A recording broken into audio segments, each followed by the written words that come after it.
अंतरिम बजट 2024-25। वर्तमान भारतीय सरकार का अंतरिम बजट 2024-25 पेश हो गया है। यह बजट 1 फरवरी 2024 को पेश किया गया। बजट पर वित्त मंत्री निर्मला सीतारमण का भाषण।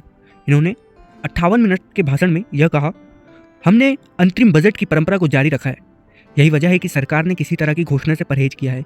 हालांकि अंतरिम बजट में 4 सेक्टर पर फोकस किया जा रहा है। ये 4 सेक्टर है: गरीब, महिलाएं, युवा, अन्नदाता अर्थात किसान। गरीबों के विकास की बात कही गई है।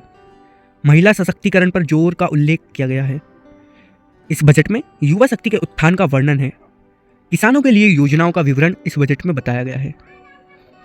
गरीब कल्याण से संबंधित इस बजट में क्या कहा गया? पिछले 10 वर्षों में सरकार ने 25 करोड़ लोगों को गरीबी से निकलने में मदद की है। इस बजट में यह बताया गया कि पीएम जनधन खातों के उपयोग से 34 लाख करोड़ रुपए का सीधा हस्तांतरण करके सरकार को 2.7 लाख करोड़ की बचत हुई है। इस बजट में बताया गया प्रधानमंत्री जनधन योजना के तहत कमजोर आदिवासियों के विकास पर जोर दिया गया। इस बजट में एक और महत्वपूर्ण उल्लेख किया गया, प्रधानमंत्री विश्वकर्मा योजना के तहत 18 व्यवसायों से जुड़े कारीगरों और शिल्पकारों को मदद की गई। यह था गरीब से रिलेटेड। अब आते हैं महिलाओं से रिलेटेड। इसमें क्या कहा गया? महिलाओं से संबंधित 30 करोड़ मुद्रा योजना ऋण महिला उद्यमी को दिए गए। इसमें यह बताया गया कि उच्च शिक्षा में नामांकन, महिलाओं के नामांकन में 28% वृद्धि हुई है। स्टेम पाठ्यक्रमों में छात्राओं और महिलाओं का 43% नामांकन है, जो दुनिया में सबसे अधिक है। इस बजट में यह बताया गया कि प्रधानमंत्री आवास योजना के तहत 70% आवास महिलाओं को दिए गए हैं। इसमें आयुष्मान भारत से संबंधित यह कहा गया कि इस योजना के तहत स्वास्थ्य सेवा सुरक्षा में सभी आशा कार्यकर्ताओं और आंगनबाड़ी कार्यकर्ताओं एवं सहायिकाओं को शामिल किया जाएगा।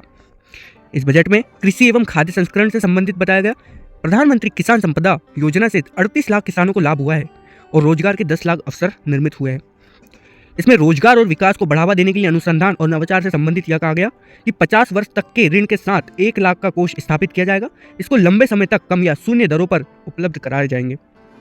रेलवे से संबंधित इस बजट में यह कहा गया कि लॉजिस्टिक कुशलता को बेहतर करने के लिए और लागत घटाने के लिए पीएम गति शक्ति के तहत 3 मुख्य आर्थिक रेल गलियारा कार्यक्रमों की पहचान की गई है। इसमें पहला है ऊर्जा, खनिज एवं सीमेंट गलियारा, पत्तन संपर्कता गलियारा।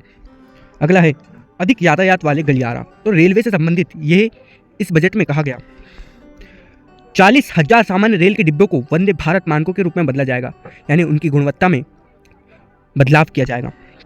इस बजट में विमानन क्षेत्र से संबंधित यह कहा गया कि देश में हवाई अड्डों की संख्या 149 पर दुगनी हुई है। 517 नए हवाई मार्ग 1.3 करोड़ यात्रियों को उनके गंतव्य स्थान तक पहुंचा रहे हैं। इस बजट में पर्यटन क्षेत्र से संबंधित यह कहा गया कि राज्यों को पर्यटक केंद्रों को विकास करने के लिए प्रोत्साहित किया जाएगा। पर्यटन क्षेत्रों में सुविधाओं को गुणवत्ता की रेटिंग के आधार पर मापा जाएगा। जय हिंद। तो ये था 2024-25 का अंतरिम बजट।